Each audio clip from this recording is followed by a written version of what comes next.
Welcome to another episode of The Worthy Physician. I'm your host, Dr. Shah-Haque, reigniting your humanity and passion for medicine. With each episode, we bring you inspiring stories, actionable insight, and expert advice. Get ready for another engaging conversation that could change the way you think and live. As a physician, your income is your greatest asset. Protect it with Pattern Life, the easy, stress-free way to find the right disability insurance. With unbiased comparisons and no jargon, Pattern helps you to choose the best policy for your needs. Secure your future today at Pattern Life. The link is in the show notes. Let's dive in. Welcome to another episode of The Worthy Physician. I'm your host, Dr. Shah-Haque, reigniting your humanity and passion for medicine. And today I have Dr. Susan Baumgartel, who is, I'm really excited to have this conversation with. You're going to tell us about your advocacy work and the book that you've written, which I'm actually very curious, but I'll save those questions for when we get to that. Is that okay? Absolutely. Thank you for having me. I'm delighted to be. I'm excited about this, and so thank you for your time. 20 years ago, where were you in your career? Because it's very different than what you're doing now. Yeah, golly, 20 years ago, 2005. Oh my gosh, time flies. My daughter was 5 years old. I wasn't new, but I wasn't old in terms of my profession. I was working like so many physicians, nonstop, 24/7, taking call for myself. Like a vacation was one week a year. And of course, you know what happens on vacation. Before you go on vacation, you work twice as hard. You come back and you work 4 times as hard. The craziness, that kind of, dare I say, that era, but that's how it was. And I'm not complaining, but really just pedal to the metal all the time. And I feel 20 years later, which is now, I look back, it's like I don't recognize myself. Perhaps that's really commentary on how all of us progress in our life, develop, grow, we change, we get older, and we look back and hopefully learn from some of our mistakes, but gain a lot of wisdom going forward. And so I hope to think that's added to my expertise and my ability to really navigate things now. So I worked in a very large multi-specialty physician-owned group, in the biggest in our region. I live in Seattle, Washington, and I joined 1996 and ended up leaving in 2021. So that's 25 years later. And along the way, I did many different things. I had a very booming internal medicine practice. Back in that day, hospitalists weren't necessarily on the horizon yet, so I did hospital work as well. Ultimately, I ended up just in the outpatient world. I ran a couple of practices within my practice, one called Many for Change, which was a 7-year program I invented called Many for Change, which is a weight management and wellness program. And I had a lot of different moving parts to that. It was really something that spoke to my inner passion of really helping people. I piloted telemedicine before the pandemic era, so that was also different. Interestingly, when the pandemic hit, I was just like, boom, poised to help people. So I didn't even miss a beat and I could really help people. My business for the most of those 25 years, for much of it, was a kind of a concierge light or a mini concierge practice. So there were a lot of other kind of perks that people had. So very fulfilling, very full. And the bean counters were happy because I was productive. But ultimately, as many physician stories kind of end, I was not quite succumbing, but feeling all of the pressures that so many of us do in terms of the modern burnout. And actually, I didn't even use burnout. I used the word moral injury. You can talk about that a bit more. So I pivoted, that great big pivot, and have been the happiest ever. And have. Thank you for sharing that. I think you encase so much where you're absolutely right. The way a lot of us start out practicing, and there may be shifts and there might be twists and turns, and the way we practice medicine or the way we live our lives might be different compared to what we had thought about initially. How did you reconcile the fact that there was change? Because a lot of us may not be so welcoming. Yeah. Oh, that's a $64,000 question. I think that how I look at change now is very clearly different than how I thought of it, or maybe even didn't think of it when I was in the midst of everything. And I know that phrase is kitschy, hindsight's 2020, but truly looking back in time, I realized that I was adjusting to change in kind of fits and spurts. Some of it were just really things that were imposed on me. I have to do this, have to do that in terms of metrics, so forth, working for a company that was ultimately bought out by another company that was not so good. But I think I go deep inside when in this kind of question. I think about what's grounding to me. What is my passion? Of course, almost everyone going into medicine, I hope, is passionate about helping people, service to people. Yeah. But it's more than that. So to me, there art and nature are very grounded. And I always sprinkled that into whatever I did in the kind of tangible, visible sense. My late mother was an artist, and I had 25 of her paintings in my very large office suite, 2 exam rooms, an office hallway for an office, back office, copy area. So lots of wall real estate for pictures. And the thing that I take the really great pride in is how this would be interwoven into the patient experience. And a couple of things bubble up. There are always stories. I remember one woman walking, my nurse was walking her into the exam room, and she stopped and paused in front of and I was in my office and my door was open so I could hear her. And she goes, "Oh, is this a Mark Toby?" I'm thinking like, "Oh my God, Mark Toby is a prominent artist, especially like Northwest region." I'm thinking like, "Oh, she thought my mother's work was Mark Toby. Wow." And then another story, this very perfect woman who's actually living in Montana and drove all the way to Seattle to see me. I walked into her. She came in for her annual exam and she's already in her robe, changed, ready to go. And she was, imagine if you're in an art gallery looking at a painting, you're leaning forward, you're studying it, maybe you're reading the plaque on the wall. And she was doing this to one of my mother's. And when I walked in the room, I almost felt like I was disturbing her, like I should have left because she was having a moment. And she looked at me, regained her composure, and then we did her physical and she went on with her day. A couple months went by and she sent me this long email. And she goes, "Dr. B, I just want to let you know what was going on that day when you walked in and I was looking at your mother's painting." And I just started crying. And she said, "I want to let you know that I was catapulted back to the early 1970s on the Jersey Shore, the New Jersey Shore. And I saw these my mother's painting was pretty abstract, but it looked like there were like birds on a seashore. And I was hearkening back to a day when my child was young and we were playing on the beach. And I was literally speechless when I read this. I think my heart stopped because the title of this abstract painting was Migration. And it was like the imagery of these are not birds, but just abstracted bird on a beach. And I so of course wrote back and I just thought, wow. So it could go on, but that to me is important. And that was so important to carry forward into what I do, be it being my best advocate role for a patient or helping a colleague with their pivot journey or writing my book or blogging or giving lectures. All of that kind of spirit is there. And it was still there previously, but I think it was squelched by all the burnout and the moral injury. I love that part of it. And it's great that I was able to share that. No, I appreciate it. But you kept that at the forefront and center of who you were, who you are, and you made your decisions based off that. I think so many of us in medicine and on this rat race that we call life, we forget those things very well squashed out of us, or they try. Well, yeah. And I think, dare I say that many or most people make decisions based on money, based on financial. And I'm not saying that's not important. If you're the breadwinner and you have a family to support, God forbid you have kids or college funds and mortgages and all that, we need to be able to support ourselves and our families. But to me, even though I was doing well in that regard, it was important to, if I didn't center myself on those things that were so passionate and valuable to me, everything else would not have been fulfilling. That makes perfect sense. Now I'm going to give a little detour and then I'll come back this way, back to the main road if that's okay. One thing that really stuck out to me was 2 things. One of your recent LinkedIn posts, I did read that, and you had been walking in your neighborhood and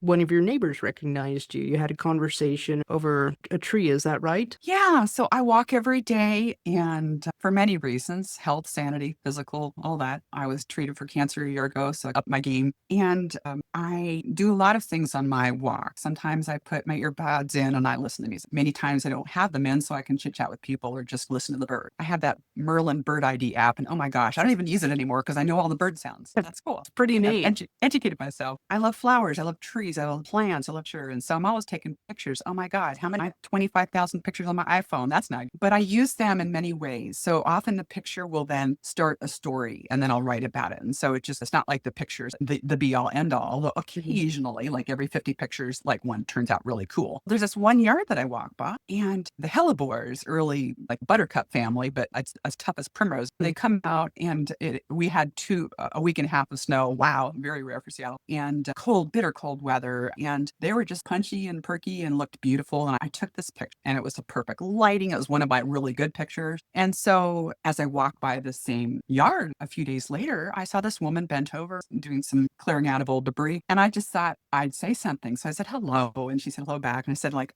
a couple days ago, I took this picture. So she walked over and I showed it to her. Her jaw dropped. Oh my God, this is beautiful. And she said, can you text it to me? And so we sat there with our iPhones. I airdropped and she had sure. And of course, when you airdrop, you see the person's name and it said Yvette. And she goes, she said, I'm Yvette. I said, I'm Susan. She goes, I know who you are. We have your book at our bookstore. It's like, so that was just like, oh my God, 3 degrees. So I was beaming as I walked home. Thought, what are the odds? That's cool. That shows connection. Yeah, the connection that I love these connections. That feeds my soul. And that's beautiful. And I bring this up for several reasons. First off, before the recording, you were saying that you walk 3 to 5 miles every day regardless. Yeah. Bomb cyclones, for those who aren't aware, that's a Pacific Northwest version of a hurricane. Atmospheric rivers, which means we get a couple inches dumped on us like super fast. The temperature, no matter what, I'm out there and it's therapy. It's my mental, physical, everything. And you know what? When I walk, which is about 45 minutes or sometimes close to an hour, I solve all of my problems. Like this that's in your head. I'm an overthinker. Oh my God, many of us are. And I just, oh my God, the T crossing the I dust. Like I'm my own worst enemy. I solve my problem. I used to say I solve my problems in the shower, but my shower only lasts like 5 minutes. Oh my gosh, this 45, 50-minute, 60-minute walk, I come back and I feel so good. And I immediately go up and write a couple notes to myself, things that I'm thinking about. And everything seems easier. Oh my gosh, it's more than just physical activity. It's mental, it's refreshing, it's connecting with your neighbors, it's allowing you to be human without any distraction. And you choose what you want to interact with, like your neighbor lives close. And I highlight that for a couple of reasons. One, the connectivity, you're allowing yourself to slow down, but also you're doing something that is important to you. You're prioritizing it. You're getting it done every day. Truly, like the mail must go through, and so does Dr. B. I love it. Yeah. I was just listening to a podcast about self-care, and it's not selfish. And we can give all psychological reasons, we can give religious reasons why it's not selfish, but I love that you're practicing that and that it comes out through everything that you do. So that's why we went on that little detour. I love detours. Me too. It's where you can find some of life's most fun experiences. I'm an off the beaten trail gal. Yeah, for sure. Can't tell you how many times we've gotten lost, and it's been the best part of the trip. Serendipity. Yeah. So tell us all more about your book. I'm enthralled because I find it very helpful, particularly maybe with patients that aren't really keen on meds or looking for a more natural way. Yeah. Oh, so the book's called The Menopause Menu. And I was writing it in my brain for many years. Early on in the pandemic, my passion project was creating a free website for everyone. And it's called Menopause Menu, of course. And it's really an information hub, but it also has 3 blogs. And so I'm still active on it, blogging, writing blogs, videos, podcast will be up there at some point, and then recipes as well. But I just knew that I was going to write something about menopause. And the way I put it together in my mind was I wanted women and men, but women to have a resource that wasn't highly technical, medical, where they have to look up every third word. But I didn't want to dumb it down and have, God forbid, the Hollywood, whatever, snake oils. I wanted it to be in the center. Information that was easy to get to, that wasn't too complicated, but straightforward. And of course, getting my kind of art flowing in my veins again, I created this format or structure for the book that reminded me of an art book. So back in the 60s and 70s, being an artist, we had a lot of massive books like Renoir, Degas, whatever you want, Giorgio. And you'd open this big book, very heavy, very big, put it on your lap, and maybe look at 1 or 2 pages. Maybe you look at one painting, you read something about it, and that's it. Like you'd interact with it for 5 or 10 minutes, maybe, and then you move on and your day got busy. And so I wanted people to be able to do that with my book, not read from cover to cover, not feel like, oh my God, I have 2 hours looking. But okay, I want to go to chapter 8 and learn about weight management and menopause. Boom. Flip to chapter 8, you get a little quickie intro. Of course, you get a picture, happens to be a painting of my mother's, 2 of hers, and that's actually the cover one. There's an appetizer, little tidbits called Menopause. There's the entree, which is all the information. There's the palate cleanser, which is a recipe in the very end, which is desserts, kind of like a wild card. So it's almost like courses of a menu. And I think when people experience this, they feel like, oh, they've gotten a little bit of information that's helpful to them or to someone they know who's going through menopause they're supporting. And they're not overwhelmed. It's evidence-based. It's not woo, but it's very much inviting of holistic support in a way that's grounding, at least to me. So it's not just a bunch of take these drugs, take these medicines. It's not a book all about hormones, although of course you can't talk about menopause without talking about it. So to me, I was very happy with how it ended up turning out. And I'm very grateful that it's been very well. So the cover is your mother's painting. Yeah, it's a huge painting, a very large painting that was the title, if I remember correctly, is called Look to the Sea. And it's a picture from behind. It's abstract, but it's a naked woman. She did a lot of drawing it's called life drawing from the nude. So it's from behind, it's very stylized. And you imagine this woman's looking off into the distance, into the sea. The colors are vibrant. They're also a little disturbing in terms of some of the darkness. It's both inviting and a little kind of punchy as well. And I felt like it was the perfect cover as women are peri or going into menopause. And there's some angst about the journey, midlife. There's a lot of things going on. You feel very vulnerable. This woman didn't have clothes on, and just also becoming more in tune with your body, reintroducing yourself to your body because changing and all those things to me wrapped up in that front page, the front piece painting. Yeah, I think that the cover is absolutely beautiful. And for those that have not seen it yet, the link's in the show notes. So I think it's well done. The coloring, and it's so spot on for menopause, right? This is something that we as women, I'm not looking forward to it, but that is the way life is. It's inevitable. Enjoy the journey, embrace it, curse it, whatever. But it's beautiful, right? It's our body, it's physiology, it's beautiful. The painting is very fitting, and it's a great tribute to your mom. And today would have been her 91st birthday. So what a perfect day to have a podcast and remember her work. 100% agree. And I have a love for the art as well. So I'm glad that we can highlight that today. And also, it's a beautiful nod from your work to hers. Thank you for that. You're welcome. Now, you are also an advocate. What does that mean? I know what the word means, but explain to us what Dr. B does as an advocate. Yeah. Oh, it's just a lot of fun to be of service to patients in a different way than how I was in the past. So, of course, I was a primary care doc for all those years. Now I don't scribe. I'm not a doc in the box. I don't do a bunch of referrals. I listen. I help people navigate systems. I help them discern what their symptoms and signs and so forth mean. Are they sick? Is there a concern? I help them kind of deal with juggling a lot of things. Maybe it's cancer diagnosis. Maybe it's chronic illness. Maybe it's caregiving for an older relative. Maybe it's stress management. God forbid, we all need that. It's a little bit of course, menopause and weight management. Those are my favorite subjects, but it's very humbling to recognize that people need this and want this and will pay. This business that I run, my MD Advocate, was never to make a killer profit. It was to pay the bills. Otherwise, that would be an expensive hobby. And I just celebrated 3 years and it's definitely paying the bills. So yay. But it's a way to slow down and have an hour or half an hour chunk time, which my colleagues don't have. And really listen and be of service and to advise because I have a lot of experience, 30 years or more being a doctor. So I get very quickly what might be going on. I can ask the right questions. I can then steer them one way or the other. And to me, that's advocacy. Our systems now are just beyond broken. They're stressful, both for physicians and for patients. It's a nightmare trying to get into somebody. God forbid you want a new primary care doc, you're SOL.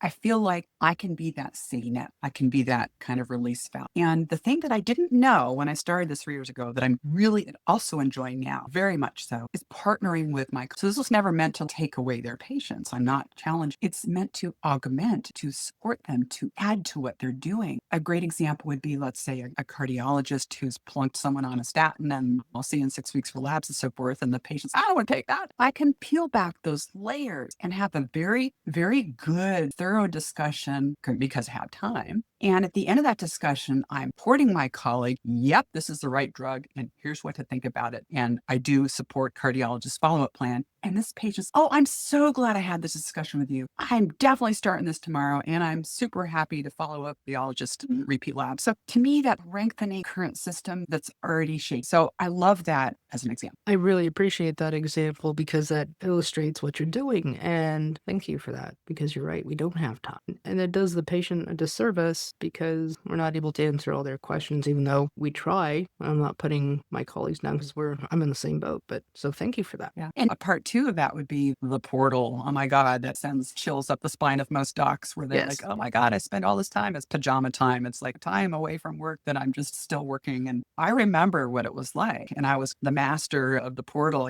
I remember you would have, okay, let's just say 25 messages. Gulp. You crank out 10 replies and then you realize you have 12 more. Oh, not only you have 5, you have the 27th. Oh my God. It's never ending. And unfortunately, for right or for wrong, the pandemic kind of put that on the speed dial. And so patients want instant care. And if they've messaged you and haven't heard back in 20 minutes, they message you again. That is not helpful for anyone in the medical. And they also don't want it for care. And so unfortunately, primary care physicians are, it probably our own doing, are constantly free. That's not okay. When I started my MD Advocate, I realized that I wanted to charge for my time no different than attorneys do. If a patient has a quickie message in 10 minutes or less, like I let it go unless they're doing it all the time. But if they have an issue, then we schedule a session and I bill for it. And when in my entire career, the answer is no, have I ever done that? So it was very freeing to be able to help people navigate systems and circumstances, medical issues and their current care, but to also get reimbursed for that and have that be the kind of the backbone of my. Yeah, it's absolutely fair because I think medicine is about the only place that we can't or don't do that. It's changing, but not fast enough. I agree 100%. Thank you for being an advocate for yourself too. Yeah. And I think we have to constantly think of the trade offs. If we just approach it from what's going to help me, that's a bad way to go through the world. But I gave a lecture not that long ago. It's on my YouTube site about how to get the best kind of teamwork with your care team. And my lecture was for patients, but I think also my colleagues appreciate it too, because I look at both sides. And I did talk about like the patient portal example too. And I give patients who are listening strategies to be more efficient, don't pester their medical team with a million questions, how to get better care both in the exam room or on the phone or through a portal, set expectations, but in a very helpful way, not just don't message, don't call. That's terrible. So I think it's important for us to constantly think of both sides of it because that's where the solutions are going to lie. Absolutely. And for the physicians listening, also remember we're patients. At some point in time, we're going to be taking care of older parents if we're not already. So remember that what it's like to be in the patient seat, not just physician. For sure. And those links will be in the show notes for your website, your YouTube channel, and what is the best way to connect with you? Is it on LinkedIn, Instagram? I have a big toe into the social media world. I do LinkedIn, and I would say LinkedIn is my primary platform. I do Facebook really just because I have a menopause menu page and a couple private groups that I attend. I do post there, but truthfully, I think LinkedIn professionally is the best way. My contact information is all at mymdadvocate.com. It's also at menopausemenu.com, but mymdadvocate.com has most of the goodies in terms of my email and phone number and so forth. And yeah, I'm happy when anybody's out. I love your openness. Now, one question I do have for you, you mentioned at the beginning that you use the word moral injury versus burnout. Why is that your preference? Well, burnout, I think, is a global term that can apply to almost any industry. Like teachers are burned out, restaurant servers and owners burned out. Nowadays, anyone in politics, really everyone's burned out for different reasons, parents of kids. But I think moral injury speaks a bit more to what are your moral and ethical code or your values that drive what you do in your profession. And when you look at the field of medicine, this could be a 3-hour long talk, Hobby, but you think about the decomposition or the destruction of that kind of sacrosanct doc-patient relationship where that was what mattered and that was only what mattered. Certainly when I started filling out my shingle in 1996. Now what matters is metric and the bean counters and administrators who are practicing medicine, but they shouldn't be practicing, the whole corporate practice of medicine kind of scam, if I say that word right. Absolutely. There is so much pressure taking care of patients. It's either going to be, have you met your dollar bill, your production goals? Have you seen the volume? Have you seen a number of patients, 25 people per day or whatever it is? And that has just taken this massive side trip away from what it really means to care for someone in the true sense of caring. And so that moral injury is something that is so compelling. And that's why when I stepped away, I literally on a dime went from probably one of the biggest producers, if you're talking about financial, in my huge group, to earning $0. But I did it because it was necessary to keep going. And of course, I slept for several weeks, regained my sanity, my activity, and my passion and my focus on caring for human beings. And it's all good now. But I do find that's probably a much bigger motivator for my physician colleagues when they pivot or change, shift in their careers than quote unquote just burnout. I don't want to minimize burnout, but and that's also why I started this second kind of leg of my business. So not only do I advocate patients, but I'm also supporting colleagues. I've been doing that for several years. And then a light bulb went over my head one day and I thought, oh, I've been doing this, but I haven't really advertised it. So I have a second section on the website, which is physicians, and they can learn about that. And in fact, this week and next week, I have physicians from Massachusetts and one from Pennsylvania who are helping engaging my support for their pivot journey. So I love to do that because it's one-on-one and I feel like I make a difference. It really makes you feel good. To those listening, there's so many pearls of wisdom. Medicine's not just a one track and you have to stay on it. And wherever your journey takes you, please don't forget to stay true to yourself, whether that incorporates art, music, whatever lights your soul on fire that is inside medicine, outside of medicine. Don't forget your humanity because we need to put on our own oxygen mask first before we help others. This conversation has been beautiful and very energizing. So I thank you. These are really subjects that are near and dear to me. And I know many other physicians believe that too, but I'm so happy we were able to chat. And I'm talking more about art and its meaning to me. And I love to keep those front and center. That's for sure. I appreciate that. And I love the candidness and the fact that you're open with it because I think physicians, we get a bad stereotype that you don't care about all that. You just care about dollars, cents, and your BMWs, right? No, I drive an SUV, never owned a BMW. And I'm just saying, it plays against the stereotypes and I love it. Yeah, no, I think so. And hopefully it makes everyone just pause and recognize those of them and their circles and around them. There's a lot of kind of connectivity we can encourage. And by the way, I had many words last year, but my 2 words for this year are C words. One is creativity and the other one is compassion. Last year included connectivity. So it's a nice spectrum. Yeah. I think that we need to have those words, don't we? How it's going to frame our year, how it's going to frame our day. Now, what is one last pearl of wisdom you would love to leave us with? Oh my gosh, so many. Yeah. Listen. That's a good word. Listen to yourself. Listen to your soul. Listen to your passion. Listen to your patient. Listen to your doctor. We need more listening. We need more kind of use of it's important. Listen to pay attention. And listening will, I think, guide many people. Thank you for that. Embracing what we've heard as children. What I tell mine, you have 2 ears, 1 mouth. Turn on your listening ears. So thank you for that reminder. Dr. B, I truly thank you for your time and your wisdom. Thank you. It was my pleasure to be here. I really appreciate it. Absolutely. Thanks for tuning in to another episode from the Worthy Physician Podcast. If you enjoyed this episode, be sure to subscribe, leave a review, and share it with someone who'd love it too. Don't forget to follow us on YouTube, LinkedIn, Instagram for more updates and insights. Until next time, keep inspiring, learning, growing, and living your best life.